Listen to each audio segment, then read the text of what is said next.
What is up, everyone, and welcome back to Too Much Tech. And in today's video, I want to ask you a question real quick. Is it Nacon or Nacon? I say Nacon.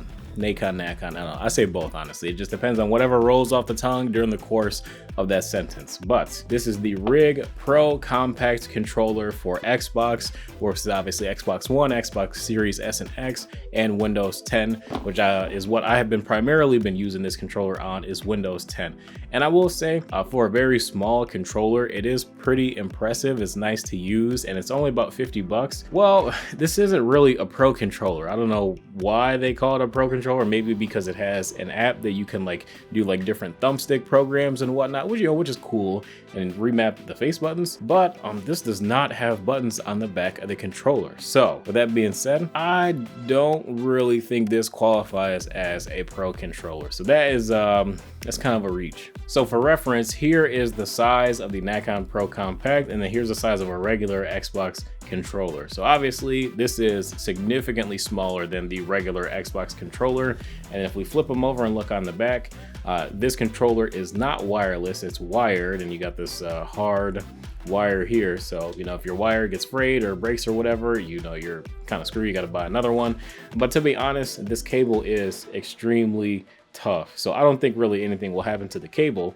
But back to the point I was saying, no paddles on the back, in my opinion, is not a pro controller. This little switch, if you're wondering, this green mode is the normal Xbox mode, and then this blue mode or purplish mode is the advanced mode. So if you download the software for Windows 10, you can plug in your controller and you can set up specific thumbstick profiles and whatnot to give you different aim curve responses, and that's what this advanced mode is going to be for.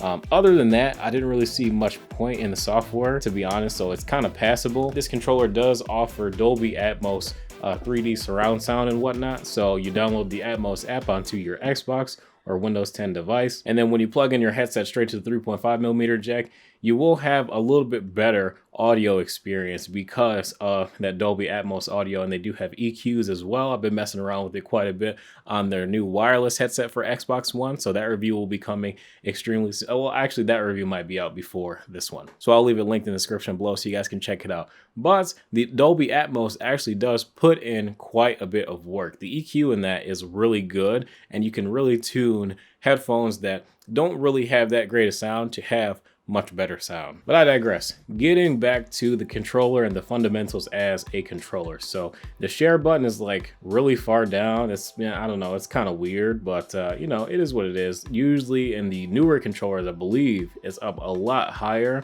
And then they have the Nacon branding here, Xbox button right in the middle, and then you have your menu view and menu buttons here and there and whatnot. Now, the thumbsticks I am pretty impressed with. They are pretty short, which is not my favorite. That's usually why I like to use pro controllers with taller thumbsticks. They are very smooth, so that's good. But with them being so small, I'm not too sure if you can put control freaks on these controllers. I actually don't have any Xbox One specific control freaks to try, so I'm not too sure if they will work on this controller.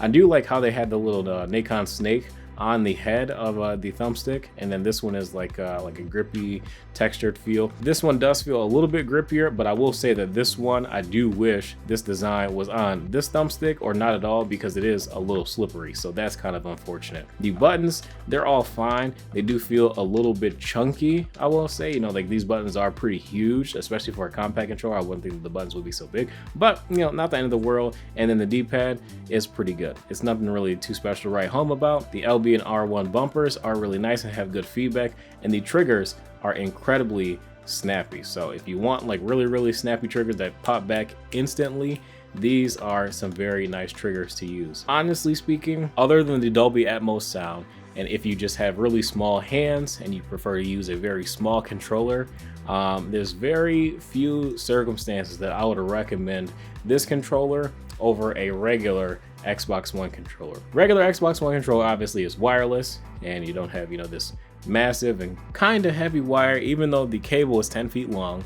or just under 10 feet long. Both of these, I believe, because of the cable, just feel like they're very similar in weight. And with that being said, with just, you know, the regular Xbox layout just being more comfortable to me, and me feeling like I have just a little bit more range of motion in the triggers with just a standard controller for $10 more, and it being wireless, and if it's on sale, it'll be the same price as this controller. I don't see when, why, or where I would recommend this controller over this one for nearly the same price, if not within a $10 difference. If this controller was like 30 bucks, I could see it. You know, it could be a cheaper option that undercuts this controller by half. But at $50, quite frankly, I just don't really know who this controller is for.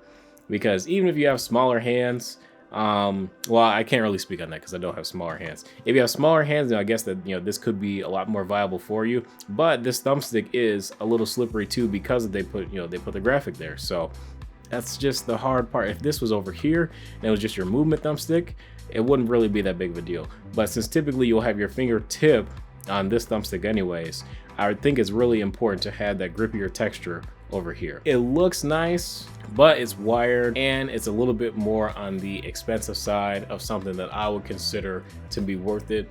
Even though it has Pro Controller on the box and it's got a couple features in the software, I don't really deem this as a Pro Controller. So if this drops down in price to about 30 bucks, I'd say it's a fair deal if you want a smaller controller.